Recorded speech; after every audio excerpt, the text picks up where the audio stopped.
$16. That's it.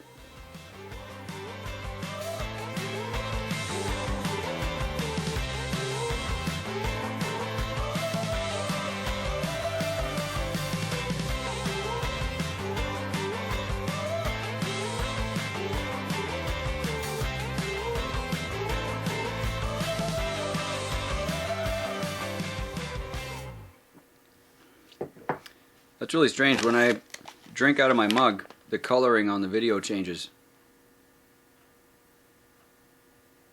Look at that. That's weird. Anyway, I just figured that out. Okay, so this transmission is a 3-gear axial replacement kind of transmission. I just bought this on the online. It was, oh look at that, it comes with a pinion gear. That's a actually a pretty nice feature, and it's the big pitch too. 56 pitch or whatever it is. No, 32 pitch, that's what it is. Alright, so why am I doing this? I wanted to find out if this $16 transmission was worth even buying, because the skeleton trucks, without using the opening hood on one of those 2-door Jeeps, the skeleton trucks actually could use this all plastic transmission. I'm pretty sure it's plastic housing, and I'm pretty sure it's metal gears, but we're going to find out. And I just realized I need to get a Phillips screwdriver to take the spur cover off, so hang on a second. There you go. And I turned the other light on while I was at it, so the lighting might actually be better. Okay, so now let me just start off with the fact that this transmission is like basically the copy of a 3-gear axial, okay? So that's pretty much what this is about. It's got a metal motor plate. It has a spur cover. It has the same mounting position as a 3-gear axial. And I'm pretty sure these 3 holes here are also the same as the axial, which is the holes that I need, because on a skeleton chassis from GCM, what you do is you take this off and you bolt on the skeleton motor plate where those 3 holes are here, those 3 bolts right there. So I'm going to pull this cover off. Basically what we're going to do today is tear this down. First of all, we're going to see if it even turns, and then we're going to tear it down and find out what's inside and find out if it's complete cheese or not, because to be honest, a plastic case metal gear transmission is all I will ever need in my skeleton Jeeps. So that would be more than enough. Cool, simple plastic spur cover, don't need that. Interesting.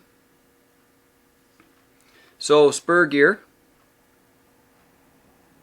greased spur gear. It's made out of plastic, but it's greased. You decide. The pinion gear, on the other hand, is made out of steel.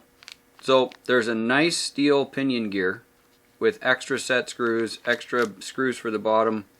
Motor screws are included. There's a lot of stuff here. We're going to take this off, I think. Well, first let's see if it turns.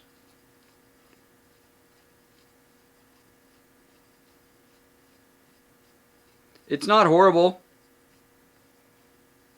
At least the spur is straight on the shaft.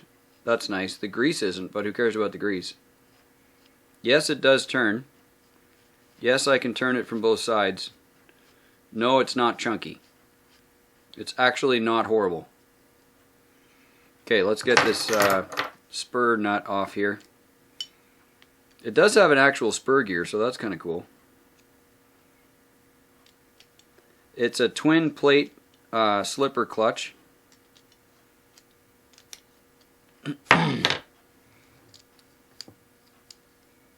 So here, I'm going to just move the camera so you guys can see all this stuff while I'm taking it apart. Alright, that's a little better. So I took these screws off. The spur cover right there. I'm just going to lay it all out in a big order here, okay? So there's the nut, the spring, and then there's one clutch cover here. And then the spur gear, which has a plastic bushing in the middle, right here. There's not a bearing. but I bet you could put a 5x11 bearing in it. That's a piece of plastic inside the spur gear. I don't really care because I always lock my spur gear down anyways. I don't use it. Doesn't matter. And then there's the back plate for the clutch. Right there. Gross. And then that's the stamped motor plate. So we're going to pull that off, which is a 2mm. We'll just rip this off here. Good news, the screws are not hideously over tightened. That's good news. Okay, there we go. There's the motor plate off. And then there's a spacer for the spur, which is a really nice machined aluminum piece. That keeps the spur off of the actual bearing so the top shaft can work properly. And then there's the back of the spur cover, which has the posts on it. And it looks like the posts are one piece. The posts are actually mounted or are molded right onto the spur cover, so that's fine. This thing turns pretty nice. I'm going to drop these screws out.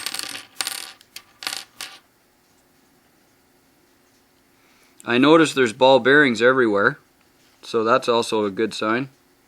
And then there's the one here, this one screw and nut we're going to take off. This one right here.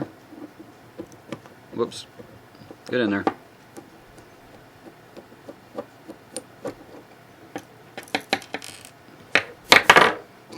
Bang, bang. Okay. Now, the moment of truth. Let's see what's inside. It's kind of greasy and gooey and stuck together somehow.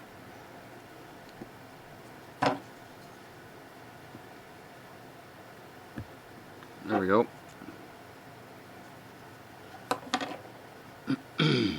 Now we've got, man, this thing fits together tight, like really tight.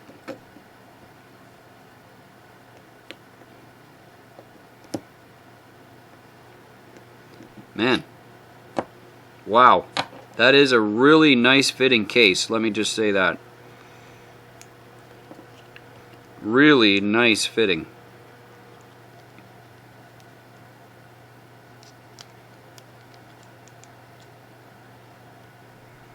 Okay, there we go. So, let's see what we got. First of all, ball bearings everywhere. That's a good sign. The case fits so nice. I have a hard time believing that the case fits so nice. I mean, I'm a little bit surprised actually. So, top shaft. Let's just see what's up with the top shaft here. The top shaft has a bit of a collar on it and a pin to drive it. So that's totally normal. And the top shaft gear looks a lot like it's made out of plastic. That is 100% cheese right there. Okay. The mid gear is also made out of plastic. Yep. And now we'll go to the drive gear. The drive gear, this is bizarre. So there's a one-piece shaft on the bottom. I think this will come out. There we go. So what they did is they made a one-piece shaft on the bottom with a hex. So the hex is the actual output shaft, both sides. And then they've got a gear that matches that hex on the bottom, but it's also plastic cheese. So, basically, this is really cool if you want to run something with pretty low power, which is not necessarily a skeleton Jeep. So, I'm okay with the fact that this was 16 bucks. That's not terrible. Hang on, let me fix the camera. So you definitely get a lot for 16 bucks, okay? I mean a lot. There's a lot of machine parts here. There's also a lot of molded plastic stuff here, which we already knew was going to happen because it says right on the listing on eBay, plastic. So not like I wasn't forewarned. And I stuck my knife into the top gear, which was actually really easy. So I'm guessing this is pretty soft plastic, to be honest. I mean really soft plastic. I'm going to try sticking my knife into this bottom gear here and see what happens. Yep. It's not horrible, but it's definitely soft. Okay, so 16 bucks. What can I say? 16 bucks. I know that the metal ones I've seen that are metal case, they're metal gears, they're metal this, they're metal that. They are like 40 bucks. But they're also really loud. I have a serious problem with that because they're really loud. When you drive them in those, in the cover under the hood of the Jeep, they're like, they're just really loud. I'm not a fan. So I think I'm going to build a truck and actually try this out first. I'm going to make a couple of predictions. I'm going to make a prediction that the bottom gear works totally fine. My prediction is the bottom gear works totally fine. The top gear should be steel. It really should be steel gear. And the middle gear really does need to be steel. So, but the good news is you can put an SSD gear set in here and it should actually work. I think it'll work. I'm not sure if the SSD gear set actually has the output shaft for this.